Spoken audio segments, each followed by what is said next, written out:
Mrs. Mona Helen Quartey is the managing partner of BVM Finance Advisory Services. She is a seasoned finance professional with extensive experience in treasury, risk management, and corporate finance, and over 30 years of banking and mining experience. She has defied the odds and climbed high in governance and on the boards of directors of high-end companies and state entities that women are discouraged from occupying. She is a former Deputy Finance Minister of the Republic of Ghana and served as an alternate governor to the World Bank Board and African Development Bank Board at the same time. Mrs. Mona Quartey holds a bachelor's degree in development planning and a master's degree in business administration, finance.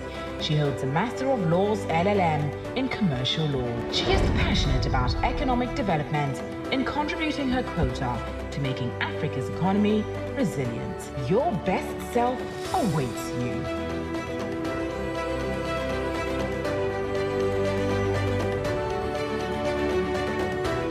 Hi, Mona. Hello, Joyce. Oh, it's so lovely to have you here. Yes. I didn't think this would happen now. Well, it's happening. Oh. And you're turning 60. You also, so that's you can fantastic. That. Are you older than me or I'm older than you? No, I think you are mine just is next months. Year. Yes, so it's I a few am months. Older. Yes. Indeed, you are older. And wiser. Oh. For sure. Anyway, you know, Mona, many times people feel smart, successful women don't have issues. They're smart, they're successful, people come to them for mentoring, so they don't have an issue. So many times what happens is that because of that, they also find it difficult to share their challenges. Do you agree with this assertion that smart, successful women don't have issues? I don't agree with that assertion, but I agree with what happens as a result of this assumption that others make, that smart, successful women have no problems or have no issues or are so confident that they can overcome any and everything. That assertion, I think, is not true. It is a universal truth that anything and anybody has some level of fear or anxiety in them, no matter what level of success you have achieved. Because in the first place, to make that assumption, I think, is a big one. And sometimes it even puts a lot of weight on the shoulders of the so-called smart and successful women. Because it's a journey, and every day you are just trying to achieve, you work on it, you follow your passion, you find the line of least resistance, what is easy, you know, you're navigating life's path at all times. So yes, there'll be times when old feelings may even come up to make you vulnerable all over again. But I think that the key, and I'm sure we'll discuss that in depth, the key is being able to use that situation as an opportunity to grow. So would you share with us then your own experience? You know, we want to know when did you feel fear? At what point in your life did you feel that, you know, you were stuck? At what point in your life, and how did you navigate that? I think there were 2 times in my life when I felt those feelings, which I am assuming, which is the feeling of fear, the feeling of getting into uncharted territory, the feeling of groundlessness, feeling that the earth was parting and you were going in. The first time would be when I was a teenager and not knowing what adult life would be like, not knowing what I would become in terms of career, how I would earn income to continue to be an adult when my parents would no longer be around. And I carried that fear, I would say, from the age of 15 until about almost 18. So for 3 years, I was, as it were, stressed and almost paralyzed out of fear. That manifested in the ways that I would even prepare for exams, because everything was fearful instead of relaxing and just absorbing knowledge. Also, my parents got divorced, so that again threw another curveball for me. So during those 3 years, I would say I was filled with a lot of fear. There was always butterflies in my tummy. I would hear about other people's stories. I would actually seek a pity party to think that, oh, there are others who are like me and all that. But going into university, is what made the change for me. Meeting other people, my own age group, and living with them and no longer living in a family setting made me realize that I needed to come up with coping mechanisms. And that's when I started the journey of overcoming fear and even turning it from a crippling feeling into a motivating feeling. And that's one incident. That's one. So since then, I became fairly fearless. I had overcome it. I was strong, I was confident, I could do anything. Yes, finished school, did my master's, got a great job, and I was flying. Then all of a sudden, I hit another set of turbulent conditions, and it all came back. And I was surprised because I thought I had overcome it. I thought I had mastered the fear and the anxiety. And it was at a time when I lost my husband, and I had two tiny children, a 5-year-old and a 1.5-year-old, who was still on my back. So then again, I was in uncharted territory, unexpected. I felt groundless. I felt like I was falling. It was free fall. I did have support, but I still felt lost because I guess what I had planned had changed. And I hadn't learned at that time that life is not linear, but it curves, it turns, it moves. And in fact, that's the beauty of life, and I didn't know that. So for me, I thought that, oops, I'd come to an end, or a crashing end. Again, I sought help, and through counseling, which has been great, and I've continued to do that. But I sought help, and it gave me coping tools to use, knowing that I could trust universe and that everything would work out. I'm not the first person such a thing has happened to, and I won't be the last. And also that I had an inner strength that I could overcome.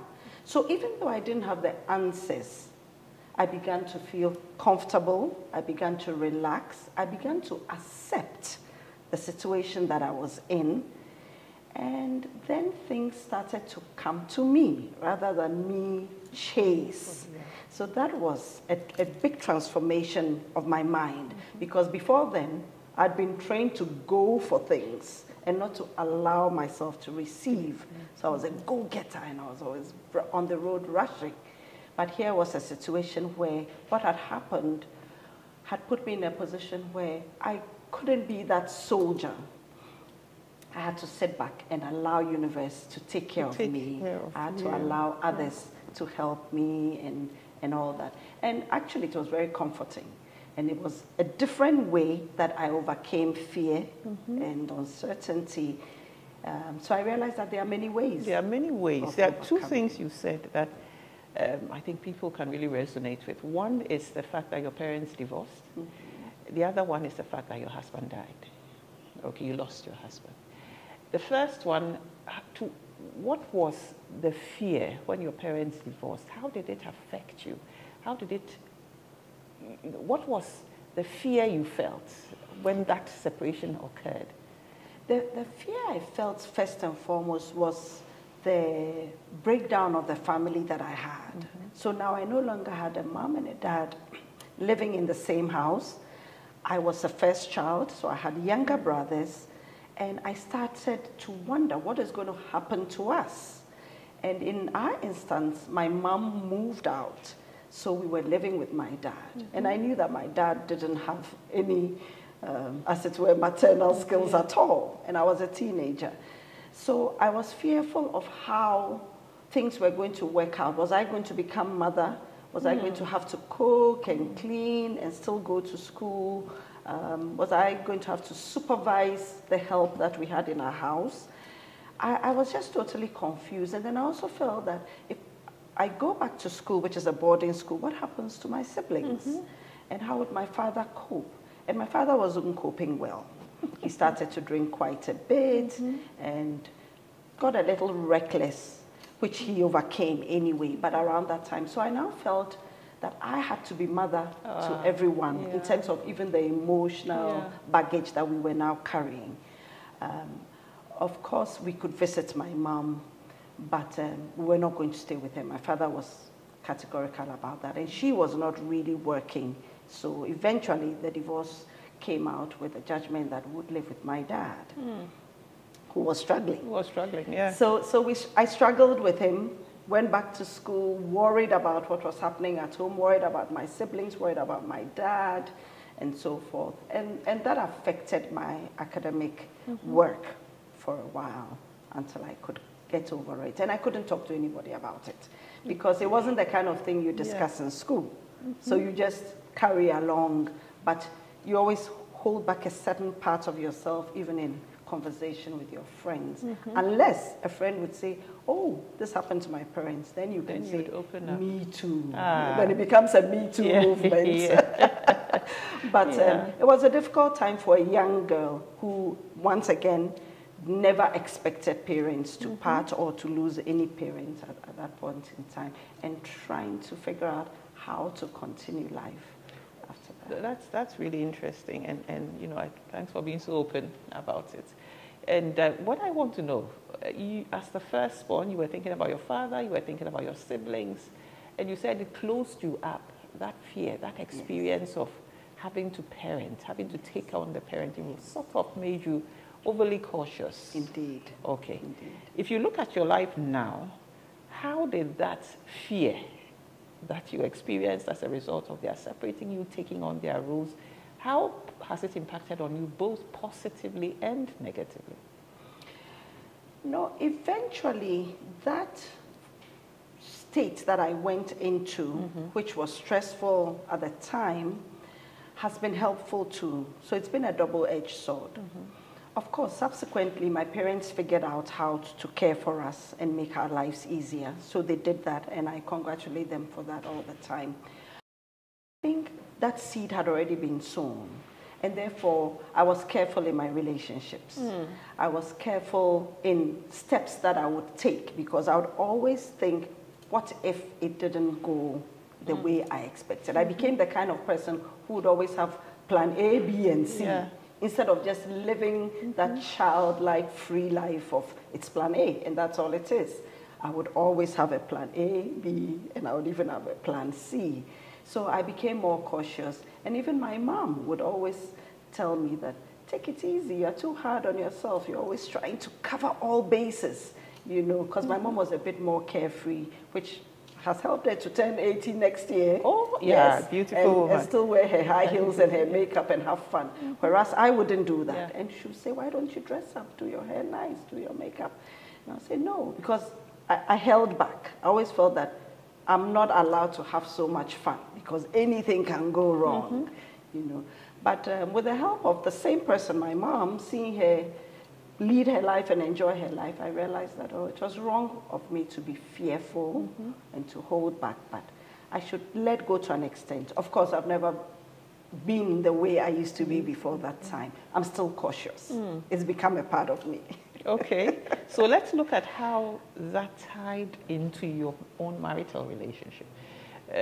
You had an experience of separation, divorce. Yes. You got married to divorce. Yes. Was almost the same. I'm taking your mind to something you shared, and it's not confidential, so I have your permission to, when we engaged, and it was about your daughters, your kids, as they were growing up, and how you had told yourself that my money is for my kids. Yes. And then the issue of you feeling a little afraid when you had to take care of. Could you share that with us? I mean, that's a story you can tell. So that takes us back to these two incidents, which had shaped my life, whether I liked it or not, and whether I coped with it or not, to become someone who is constantly planning. And now that my husband was also gone in '98, I now had these two very tiny children, and I had to do it alone in my mind. Somehow, I think up until that time, I may have been a little tunnel visioned. I actually thought I'd be a widow for life. And I'd be a single parent for life.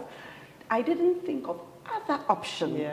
And of course, I didn't have my coach with me to have that chat. That, oh, this may be an opportunity for another life. There may be more opportunities.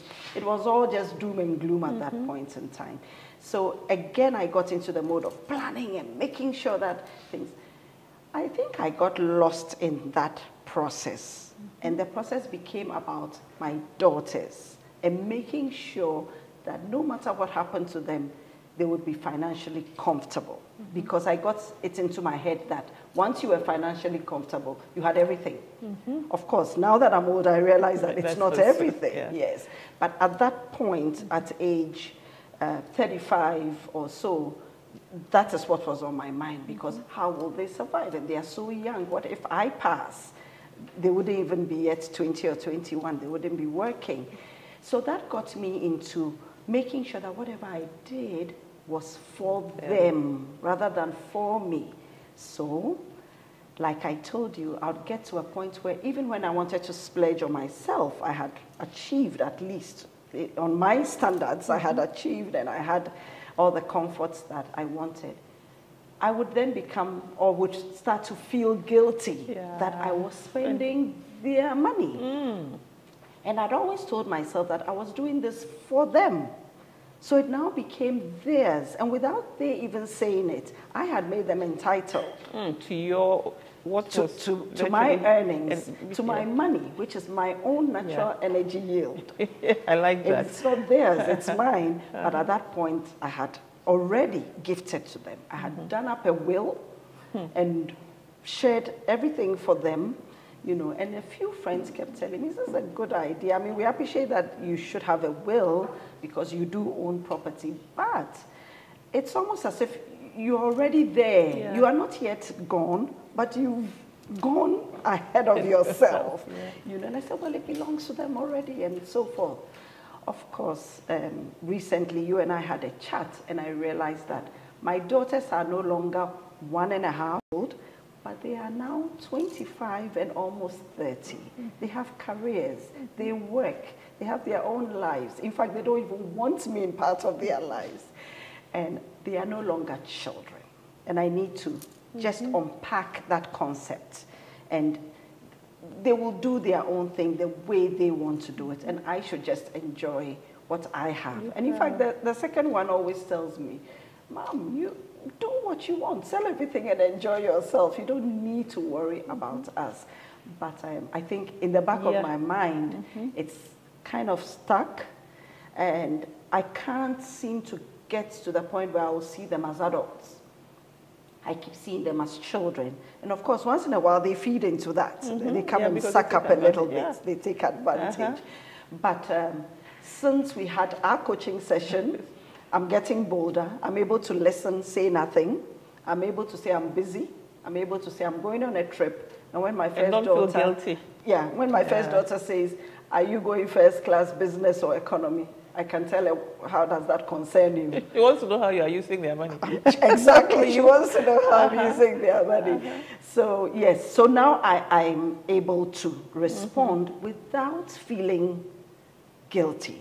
And I'm so glad, because that sense of feeling guilty, it took a lot from me. In that, for them, I would splurge. Whenever they had a birthday party, I would go all out. But when it's mine, no, it has to be 2 or 3 people, just us.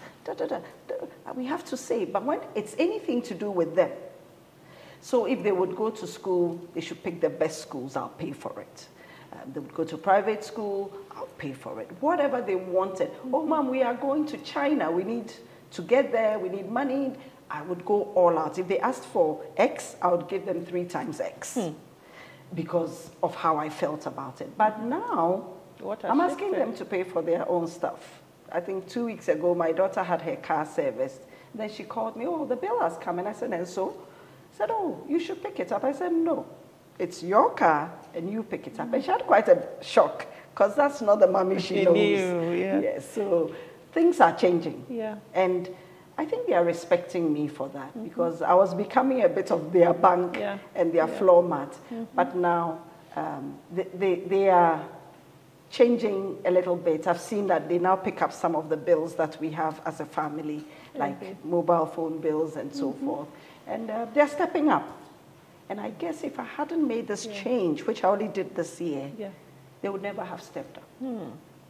So how would you say it was the change of your mindset right? When you changed the statement that it is their money and you said they're grown, so I should take ownership of the fact that they are grown and see them as such. Would you say it was a change of your mindset that resulted in the change of your behavior, and which is creating a shift for them? Absolutely. Okay. It was all about me. It had nothing to do with them, even though I thought it had everything to do with them. Yeah. It was all about me. It was about me changing my mindset, then sending out the signals to them because I had changed my mindset. Because in the past, even if I tried, I would then, a few hours later, start to feel guilty and say, okay, I'll settle it or something. But now, because I am confident and sure, and that transformation of the mind has occurred, that there is no fear. These children can indeed take care of themselves, and they don't need me to be shadowing them all the time. That fear is unwarranted. And that if they do have any real fears, they can come to me.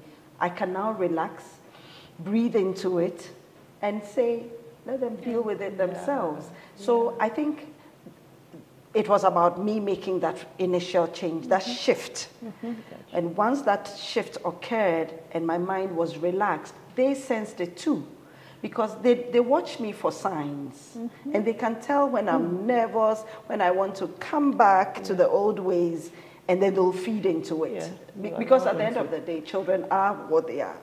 They can be cruel and wicked at your expense. Yes. Yeah, if you allow them. If you allow them. But when they realize that I'd made up my mind, I was comfortable with it, I didn't care what was going to happen next. And you felt free. And you know, because my husband passed when they were so young, my children actually can feel me emotionally. They don't just look at my facial expression or what I say. They can actually sense my energy. And when they're convinced and I am settled, they back off. But when they realize that I am in two minds, they can play on me. So they actually have it, they know the frequency to tap into, to figure out how to deal with me. Yes. But I've been able to overcome that to a large extent. Yeah, you're doing a good job. And I'm keeping you are to releasing your fears. I'm releasing my fears. They can do it. Yeah. Yes. Well, I'm curious again. You know, many times smart, successful women feel, we have a conservative society where people feel they should keep their issues to themselves. So to what extent do you think coaching helps? Has helped you and helps people in that? Coaching, first of all, made me realize that the problem I had was actually not unique in the world. I wasn't the first person it had happened to, or the feeling that I had. I wasn't the only one who was being fearful, anxious, being overcautious, but that in fact it's a common problem. And once I realized that, I think I became liberated. I could actually speak about it because, like you rightly said, most perceived to be smart, successful women don't start to show vulnerability or start to talk about things that others would say, oh, so you're just another commoner like us. You always want to sit on that high cloud. But realizing that everyone at some level has some fear or anxiety, which either enables you or disables you, I became comfortable with it. I could actually sit with it. So increasingly, when things go wrong, I've become almost like a sage, Joyce, thanks to you. I can sit and look at it and say, okay, so it has happened. A few weeks ago, I think my son, I don't know what he was up to. Till today, we don't know the actual truth. Accident, which he could have lost his life. Ordinarily, once I hear this, look at the look on your face, I would be like, and then this and rolling and all that. But I was so calm. And my husband was like, wow, your reaction is very different this time. And I said, and forever. No situation is bigger than me now. I think I can handle almost every situation because I've learned the tools. And one is acceptance. What has happened has happened. And I can take my time and ask myself, what can I do about it? And what can't I do about it? And out of that, find answers and start to look at whether I'm looking up to God because there's no one else who can help, or there are resources that I can call on to, and be a bit more practical than emotional and carry on about it. So I'm facing the same problems. The storms are still raging, but I'm now in the eye of the storm rather than in the storm itself. I like that. And I can sit and look at the storm and say, this one, it will pass. Or this one, let me try and get some help for it. I can now discern when it will be a protracted situation or it's just a one-off. And for example, in my son's case recently, I realized that, listen, it's youthful exuberance and it's a one-off. Later, I had a conversation with him, and he told me why he did the things he did, and without me asking why, because that's one of the things you had taught me, never ask why, because it will always be, why did you do this, why did you do that? But later when I was saying, so what was the game, what was going on at the time? Then he said, oh, Mom, I was with a girl, my new girlfriend, and I didn't want us to be caught. And I said, well, but now I don't think she has much respect for you after what you did. So the what questions are really good questions. What do you intend to do? What's happened? And how do you want to go about it? What is your end goal? Those conversations with my children have been very helpful. And in fact, subsequent to that accident, I saw my son very boldly go with his dad to the police station. They took his statements. He apologized. He was very remorseful and so forth. And I can see a change in him. He's learned something. A 20-year-old who's learned a good lesson. And I've seen a change in him. I like that statement, and I'm picking on that. I have seen a change in him. Have you seen that as you change, as you transform internally, changes happen around you? Have you observed that with the people in your space? With what can you say about that? Joyce, at work, at home, in my social life, with my best friends, with my siblings, with my mom even, I have realized that the change begins with me. And that once I am fearful, I am anxious, I start to act in a certain way. I start to shout, I start to be petty, I just carry on, and everybody around me doesn't want to be near me because then they find me fretting too much. But I realized that when I made the change, when I stopped fretting and saying, why, but rather create a space for an honest discussion, I'm finding that it's becoming easier. In fact, the conversation is no longer difficult. The conversation is easier because my mom and my sibling, all of them, my sister and my brothers, were always fearful of coming to me with issues. Because she'll start screaming. And even though she may help, she'll make a lot of noise before she will help. But I think the signal is going out now that I will listen. And sometimes I may not help. And I may just listen. But you listen. And listening to is help. And listening is also a big help, actually. And that sometimes, perhaps they were not even looking for any help, but they were just looking for a listening ear. So that change in me is bringing a change in them. I've seen it in every aspect of my life. Wow. So, even though I still keep my boundaries and I still maintain my standards. And in fact, I was lowering my standards for my daughters. So now I have a boundary and I maintain my standards. And when they try to, check them. In the past, I wouldn't check them.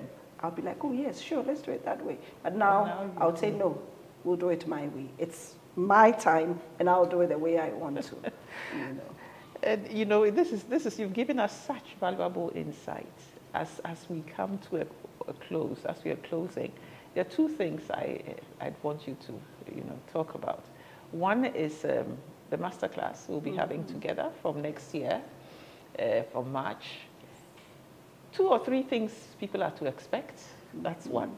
And 2, I wanted you to just give us your last words. After you've talked about the masterclass, you give us your last words. I think that the masterclass is such a brilliant creation from yourself to celebrate you, which most of us women, so-called smart, successful women, don't do. We never celebrate ourselves. We wait for others to celebrate us. So I think that what you're giving to all of us, and I know you've put us in the range of 45 to 60, 65. But I think most people will benefit from it anyway. It's such a precious gift. You're giving of yourself, and you're giving us something that you are passionate about, something that you love to do anyway. It's almost second nature for you. It's easy for you, and that's what you're giving us. So what all of us on a daily basis, we learn, and what we're expecting to get in March from this is some very practical ideas of how to play the game of life. Because once we are living, we have to play that game. So some practical ideas of how to do that. Some processes that we need to go through, because we do know that it's teachable, and you can teach us, and we can learn, because we have fertile minds and we can always learn from it. So we're expecting that we'll get those tools, we'll be able to learn from it. And then also that most of the people who will register for that program will go as changed people, not changed to be defeated, but changed to be victorious, changed to be winners in the life that is now ahead of them. And be confident enough to be able to do all the things that hitherto they thought they couldn't do.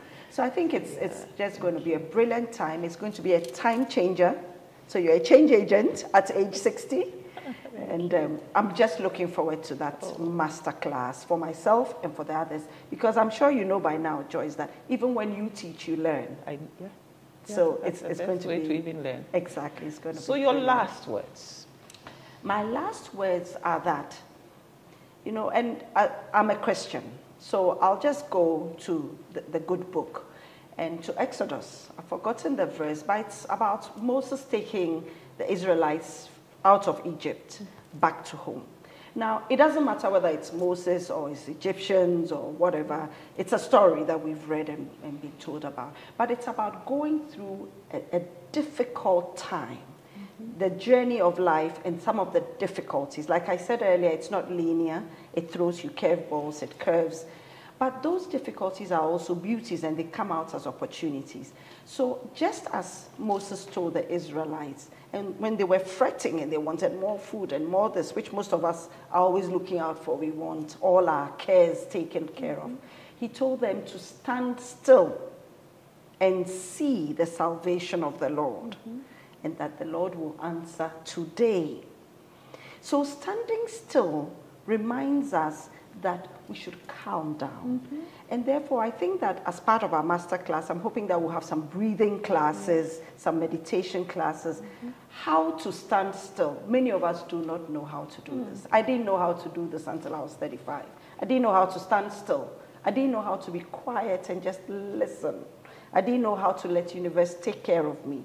But we need to stand still, and we need to learn how to do it. It doesn't come naturally to us, unfortunately. And then learning to see the salvation. Because there are so many times that the answer is around us, but yet our eyes are somewhere else, until someone says, but it's here.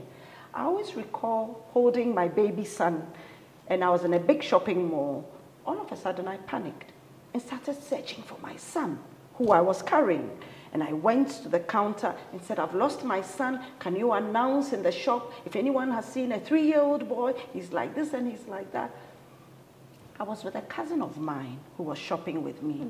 And she was quiet all throughout this panic attack. Then later, after I had asked for the announcement and they had made the announcement, then she said, Kabuki, you are holding your son. You didn't remember you were holding him? I was holding on to him. My muscles were all tense. My life was all like this, that even though I was holding my son, I was searching for him at the same time. And I think a lot of us do that. I mean, I've heard funny stories of speaking on your phone and looking for it, or having your glasses on your face looking for it. But these panic attacks come every now and then. And if we can stand still and see the salvation, we will find the answers. The answers are all around us. And when will they come? They will come now. The Bible says today. So we know that it will come now. And many times we've seen universe provide for us so abundantly and in the now. So to be present, to be conscious I think that's what my parting words would be. Oh. Let's be present, let's be conscious, and let's trust universe that the answers will come. And we'll become our best self. And we'll become our and best release self. our fears. Indeed. Thank you so much, Mona. Thank you, Joyce. It's been a pleasure engaging with you. Same here.